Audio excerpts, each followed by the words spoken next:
Hi everyone, I'm going to show you how to use the quilting rulers on the 11,000. Now there's a couple of things you need to know. First of all, you must have a ruler foot to do ruler work, and that's very important. The ruler is much thicker than a normal ruler that you might use for cutting fabric. So when you place the ruler foot against the ruler, it's wide enough to not jump over the top of the ruler and crunch your needles. So you must check with your dealer and make sure you've got the correct foot. Now on this machine, the 11,000, the foot here has, once it's attached, it has a wheel on the right hand side here with a spring, and you wind the wheel up or down to adjust the height of the foot. So you either go clockwise or anti-clockwise. The other thing that I find to be very helpful is a super slider. Now this is a super slider from America. We're in Australia here. It's from www.freemotionslider.com.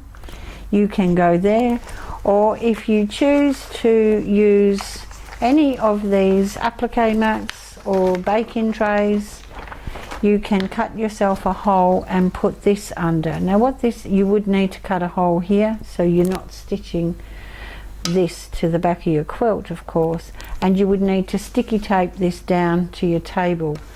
Now what these do is they're super slippy, so that when you take your work and your fabric and you need to move it around, they move much easier than they do just on the table. So I like to use this super slider. Now this one, as far as I can remember, does come in two sizes. So there is a large one and a small one.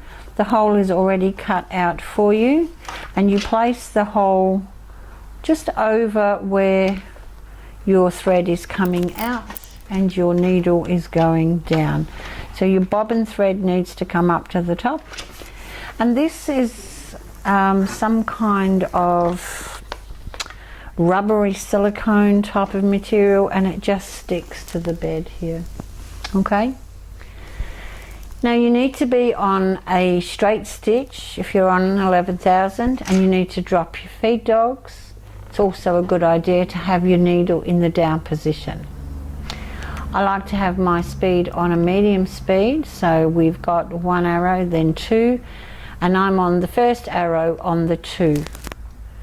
So you just need to find your own pace, and the trick with this is practice, practice, practice. The more you do it, the better it gets, the easier it gets. So I'm just going to put those out of the way. Now I have a piece of fabric here and some batting, and this is how you practice. You cut yourself some squares. They could be on calico, on 12-inch squares, 15-inch squares, and just play. Now if I pop my fabric under here, I should be able to move it freely without the foot dragging on the fabric. So if your foot is too low, you can turn the wheel clockwise. Is that right? No, clockwise is. Oh, come on, come on, come on.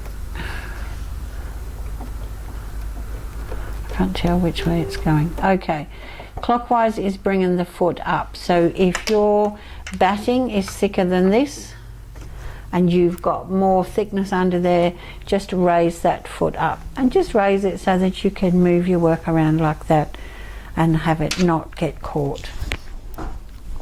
So once you've set your pace, I'm just going to start in a corner. The other thing is your thread should be the same weight top and bottom. So you can use quilting thread. If you have 50 weight on top, you should have 50 weight on your bobbin. Bring that bobbin thread up to the top, needle up, needle down, and then put that down and needle down. Now do not try to lift your foot with this foot attached to your machine, don't try and lift it with your needle down, because there's not enough space here to do that, okay? Just be aware of that and be careful. Now I'm going to take my ruler and place it to the edge of the foot. I am using my foot pedal, so I've set my speed on a medium speed, and I'm just going to stitch and push my work as I go. Now usually you do a couple of stitches on the spot to get started, and then away you go. Now I am pushing the ruler, okay? I'm not fighting with it, I'm just pushing it. When you get down, the needle stopping down, just move your ruler to the next position and go again. Now if you want to go sideways, you can place the ruler to the back or to the front and go sideways. Now this is very much like doing free motion work. If you move your work too fast, you'll have long stitches. If you move your work too slow, you'll have tiny stitches. So this is a learning curve, as in doing free motion stippling, is you need to set your own pace. Whatever pace works for you. You've got the grid lines on here, so I'm just going to put my hand here and push. If I want to go at an angle, I can turn it this way. Stop, always stop with your needle down. And go sideways, okay? And just have a bit of fun with it, you know, don't, oops, I think my thread broke. Now if you want to join another piece of fabric here while you're playing, if you've run out of space, you can take your piece of fabric, and the distance from the needle to the edge of the foot is 1/4 inch. So if I take the ruler and place it to the edge of the fabric and butt the foot up against the ruler, I can stitch down here and get a 1/4 inch seam.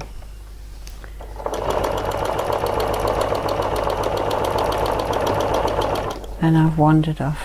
That's okay, keep going.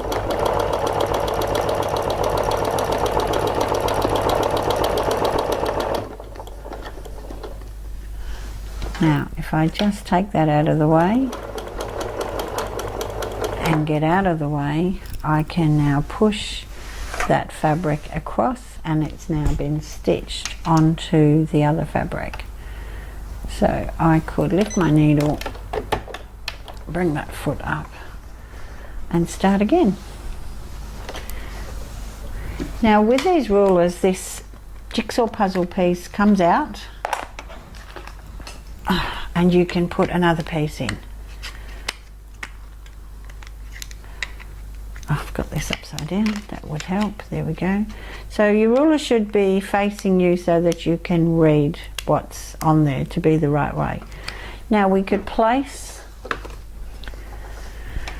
our circle on, use one of the lines to place the seam line on one of these lines, and we can do some clam shells.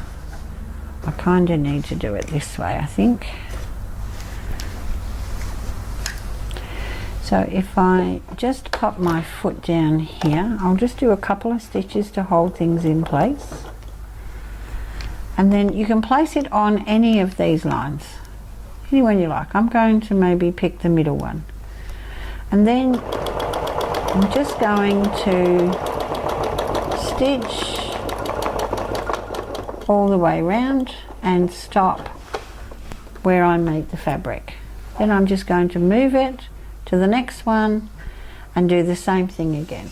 Okay, so this is a really great, easy way to do a border.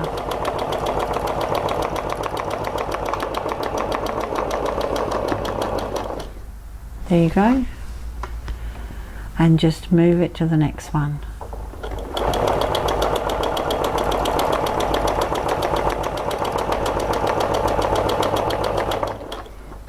There you go. And keep on going to the next one. And then you'll see how you create this nice pattern along. So I hope you have fun. Practice, practice, practice. The only way to feel good about doing this is to keep practicing. So get yourself some calico, some squares, have fun. See you next time.